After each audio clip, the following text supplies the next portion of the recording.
welcome to a experimental episode of Foundry Log. So this week I wanted to just kind of ramble on military aristocracy, Russian proxy equities, kind of dabbling there, or trying to work out some type of mind map, and then scaling up and taxes is pretty relevant. Tax day's getting slowly approaching. I got my numbers, but I still need to send that shit to my accountant. I will not deny. So what the world happened here? Why did my dude disappear? Oh, he's what? I was supposed to attack the. Anyway, military aristocracy has always been this weird kind of viewpoint that I'm trying to understand. So to preface this, my great grandfather was involved with the Intercontinental Ballistic Missile System, specifically the Atlas program. My grandpa was a colonel in the Army for, I believe his deal was logistics, essentially the supply chain for the modern term, even though logistics sounds a lot cooler than supply chain. Yeah, I'm sourcing, just moving forward, like, there is some weird type of viewpoint where it's like, upholding. I'm not really interested in working for the military directly as a warfighter, but as a civilian, it's like, I want to be able to kind of do this stuff and set these things up and hand it off, whatever, working these projects, and that's more intriguing, right? So, like sourcing. In college, I was very interested in the accounting side of the DoD stuff, where it comes to like, okay, let's source a fucking tank, take it all through WIP, all this whole deal. Accounting's kind of lame, but the logistics, the manufacturing, and everything kind of is the more intriguing part, right? How do you take it from metal and computer systems into this machine, electronics, whatever, and then build this thing out, and then, send it out, hand off to whoever, plop it on a train and see ya. That shit's fucking cool. Same thing with like the warfighting thing, where weapons manufacturing, everything reconfiguring, is very confusing to me. How I know that us as Americans, we can reconfigure manufacturing in order to deploy and meet these needs that we'll have as a country on a national defense level scale thing versus the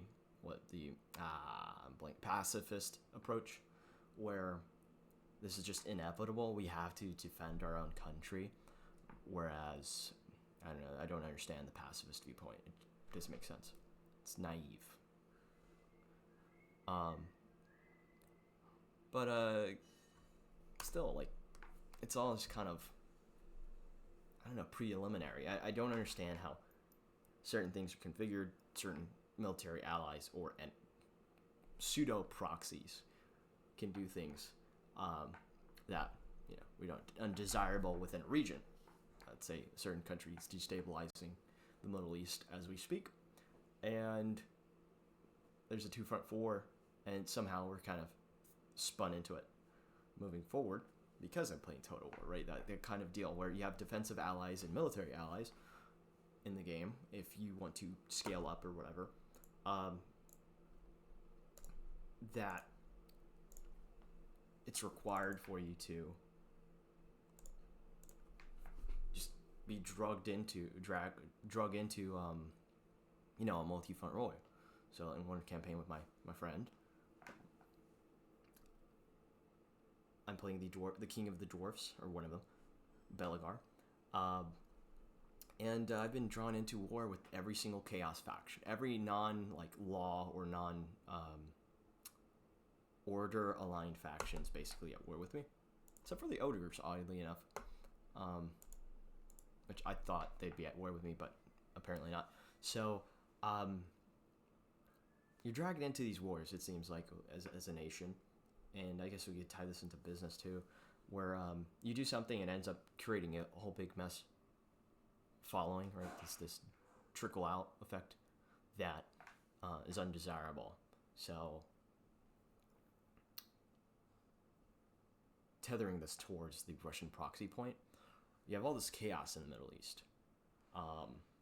It seemed like Trump was trying to, or is, whatever, drop the sanctions. I don't know if it's a political thing or if it's a optics thing. I'm not really concerned, but naturally, as someone that was very curious about the effect of the Russian special military, event back in, was it 2022? I was in an international business class, and I was talking about this. I was very curious about this. No one really wants to touch it with a 10-foot pole. It's like, these are the closest superpower to us. They're literally next door neighbor in Alaska, and we can't make it, like a Northern America, Northern hemisphere superpower. Just like, okay, these guys are our closest ally. We're so culturally similar. Even though we deny it, it's very strange to me. It's very opposite, backwards. Damn, 10K. So, with that, right, this power that has so much resources, just like the Americans, we could do everything here. There's no doubt in my mind. It's just the certain powers that be, certain people that are in charge are not industrious. We can't just throw, reconfigure our whole economy or whatever, which I do applaud, or I respect the Chinese for, even if they seem like a political opponent or economic opponent. I don't, you can still work with certain adversaries, I think. And to that point, we still need trade. Our whole world works on trade. If we go to this weird nationalist viewpoint that we had 100 years ago, or maybe a little less, not totally certain,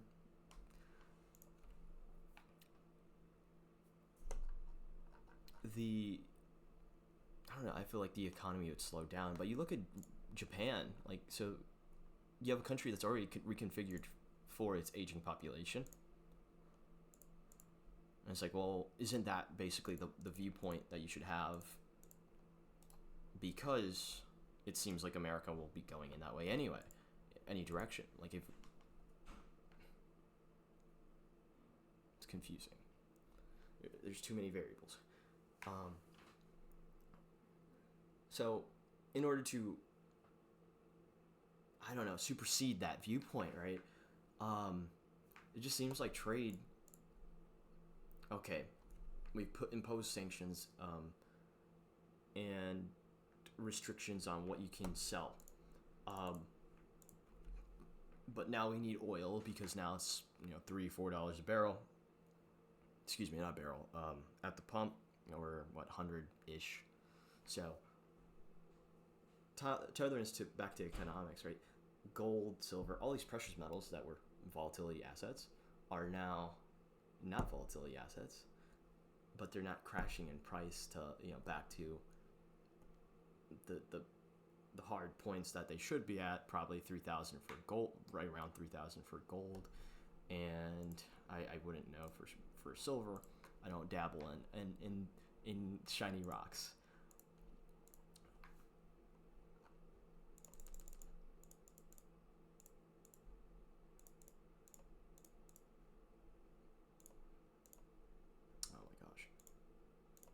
This is harder than it looks. So, with that, right, the trade would be oil. Now, who? I think is always an intriguing part. Who do you tether, right? So, let's say over the weekend or earlier this week, the Israelis bombed one of the largest oil or LNG plants in the world. LNG is more worth more now because of the decreased supply. It's all supply and demand, oddly enough, and with this manufactured, it's like a manufactured supply destruction, the destruction of supply. Why bother with silver and gold when the world's actually on the petrodollar, and none of this EV stuff, none of this natural gas, none of this excuse me, not natural gas. None of the clean energy really matter. If a foreign power blows up your solar field, what are you left with? Probably glass, metal, whatever. I don't think you can recycle it. I do remember something where with solar farms, right, all of that pasture land. This is the thing that makes me a little more prepper mode, right? All of that pasture land that was designed, bought, and used for solar is going to take a lot more money, like substantially more money, capital, to reconvert it to being able to be pasture land, or it's not even, like, it's unrecoverable or something. And as someone that assumes the worst when it comes to, like, the national front, international front, whatever, the less food we have, it just seems like you're going to end up manufacturing a false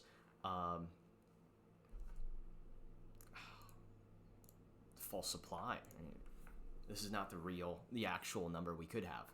And I guess that sticks to the point of, like, GDP and inflation and all these things, where the number that used to be reported, thought of, expected, assumed, is like double or triple what,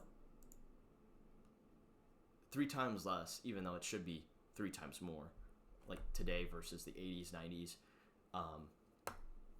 These numbers are too small, substantially too small when it comes to what you expect. And then there's this personalization of inflation figures, right? So I could be unaffected because, let's say, I live with my parents. I don't really go out much when it comes to, like, spend with travel. It's all personalized now. It's all on an individual level, which is insane. Right? I don't, the Fed fund rate doesn't really affect, it affects me to a degree, but it doesn't really affect me, where it's like, oh, the rate's unchanged. Okay, so what? My book of assets is worth whatever today or tomorrow. And I've rambled on versus talking about the Russian proxy viewpoint, where, in a sense of diversification, I'm still interested in getting Russian access. I know investing individually is more of a hurdle. I remember there's a lot of fraud going on, it's a very strange economy, and even now, like, you could just be like an oligarch, and it works, and, like, someone's got a hand in everything. But I mean, you can argue the same thing with government. It's like, pay your cut and move along. I suppose it's the same thing. Like, the only one I want access to, really, like, genuinely, is Gazprom, but there's no access to it. And if you could buy it for 2 cents per share right now at the ADRs, whatever, if you could buy into these things, then that'd be great. So then it's like, all right, well, whenever these sanctions are over, this is worth 10 times what I bought it for. But I don't know. I don't think you can have a sitting order out there. But if you can, I might as well call up Fidelity. Oh, okay, they're at war. And I guess with that, like, you have your proxies, like Kazakhstan, operationally speaking, to Russia. You can get, like, countries in Central Asia, basically, or whatever ADRs are available. I think Kazakhstan's basically the closest proxy, where you're still going to have, the Central Asia, Eastern Europe. I don't even know. Russia's Russia. It's its own thing, in my perspective. But you still get that diversification level. Like, there's a couple that I was interested in. I think it was, but to capture that gas trade, it's like, okay, so if the Russians are just sending money to, barrels of oil to a foreign proxy, India, China, whatever, and then they just slap their label on, say it's Chinese oil, it's Indian oil. Who's to stop the Russians from making money off of selling, trading oil? And it's not my place. I'm very laissez-faire. But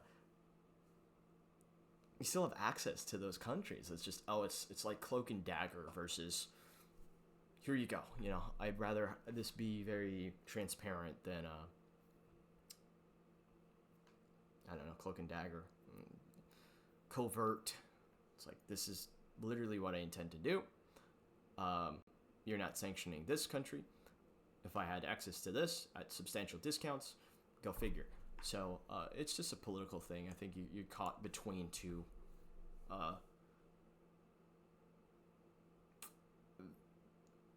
values, viewpoints, political dogmas. I was like, I'm come on. It's silly. I think it's silly to prevent yourself from, we could completely disrupt our own costs of living if we just all right, let's just annex Russia, Canada, Mexico, whatever, integrate the culture, whatever, very Roman in that viewpoint, and then all the levels of scale, right, scaling up. And I honestly, I think I rambled long enough, but the scaling of an economy, of a resource, of manufacturing power, of manpower, of intellectual capability, the access is kind of what intrigues me, right? The whole game is resource management.